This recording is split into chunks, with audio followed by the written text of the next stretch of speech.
listening to the Thom Hartmann Program.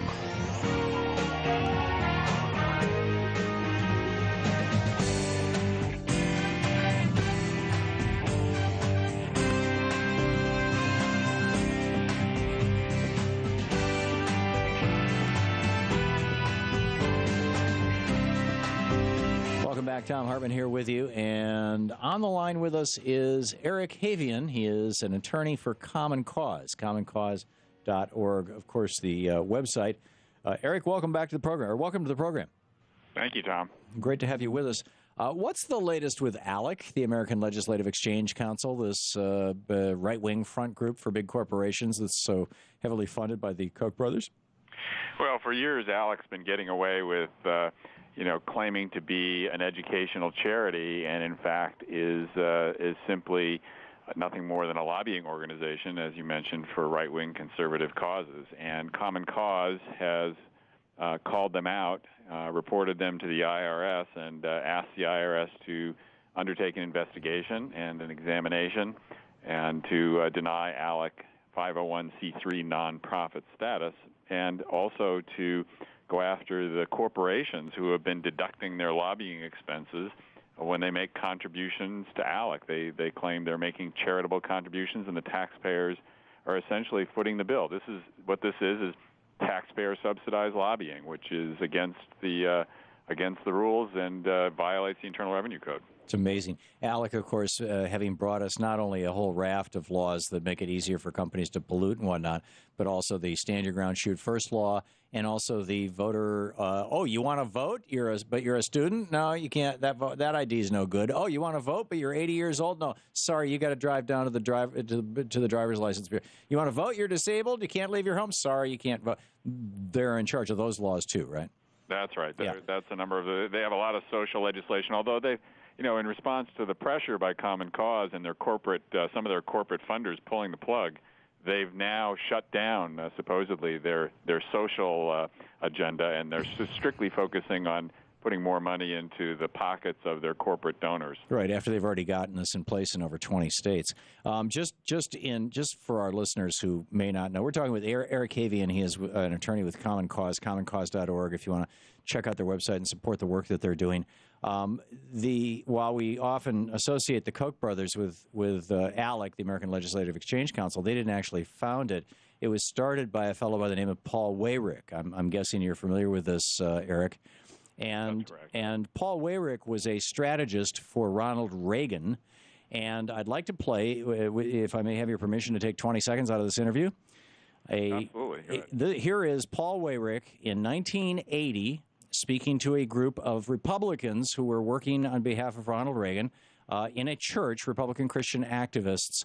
And you can hear the echo of this modern-day voter disenfranchisement legislation.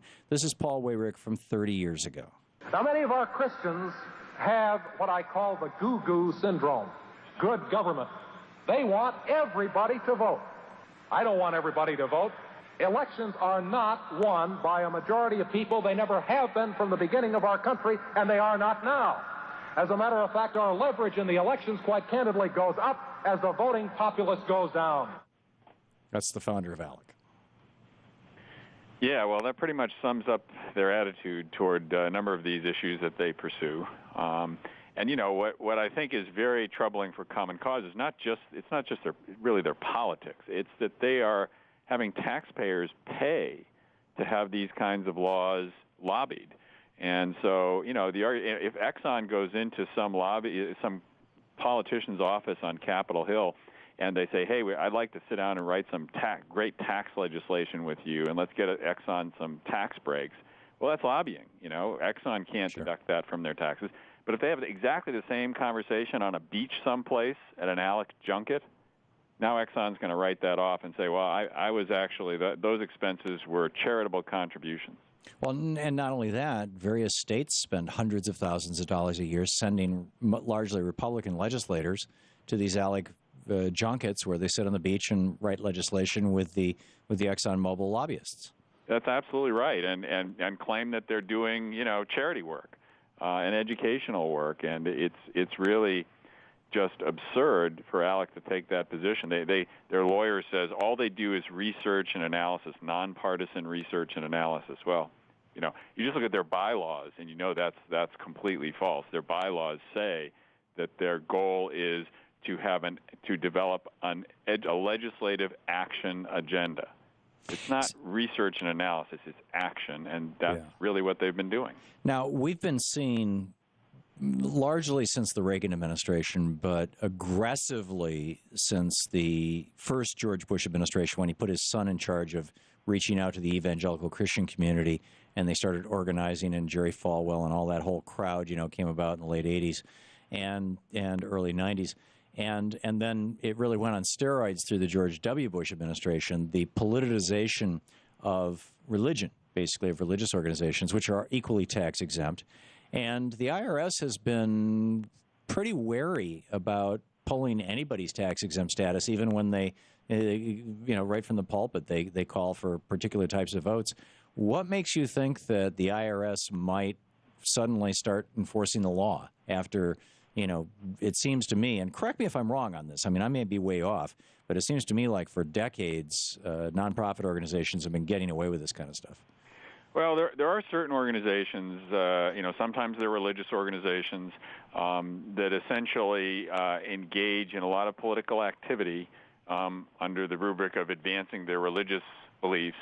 The IRS has been nervous about going after them. That's true. I think they are worried about the political hornet's nest they may stir up. But we think ALEC is a bit different because it's not just that you have a nonprofit that is engaged in political activity. You have corporations here that are advancing corporate agendas and deducting. It's not like you have some people in a congregation that are making donations to their church and taking the deduction, and then the church goes out and does some political work. This is really a corporation that is using ALEC as a way to make tax-deductible lobbying contributions. And so that's what I think is a lot different. This is a money laundering operation. Exactly. That is just what this is. It is money laundering. It is taxpayer-subsidized lobbying by corporations. That's who the contributors to ALEC are. Not like, individuals, mom and pop. That's not who it is. No, it's AT&T. So when I pay my phone bill, if I have AT&T, part of my money, part of my bill is going to ALEC. And when I'm paying my taxes, my taxes are higher than they would have been if ALEC wasn't there. If AT&T actually had to do non-tax deductible lobbying. That's right. You're getting the double whammy. If you're paying for the services of these corporations, and you're a taxpayer, you're getting hit twice. I'm getting screwed twice. Let's call it what it is. This is and it really it's kind of an outrage. And I do think the IRS, where you have corporations who are deducting hundreds of thousands of dollars in contributions from their taxes, as opposed to some member of a congregation that's going to deduct their, $50 donation. Right. That's going to make a difference to the IRS. Yeah. So where is, we have just a minute left here, Eric. Where is this right now? Well, there's a very formalized process that the IRS has for these whistleblower submissions. There's a screening that goes on. They'll see if it passes kind of the initial look to make sure it looks credible and persuasive. And then if so, it'll be sent out to the field for the examiners to do an audit. They tend to go very slowly and methodically, so we may not see any results for the next few years. But ALEC and the corporations who are being audited by the IRS, they're going to know. And it may be that some information comes out when they report them being under examination. I'm looking forward to that. EricHavian with Common Cause, an attorney for Common Cause, commoncause.org, one of the great organizations doing great work here in the United States, well worthy of your support. Eric, thanks so much for being with us. Thank you, Tom. Keep up the great work. This is spectacular. We'll be right back.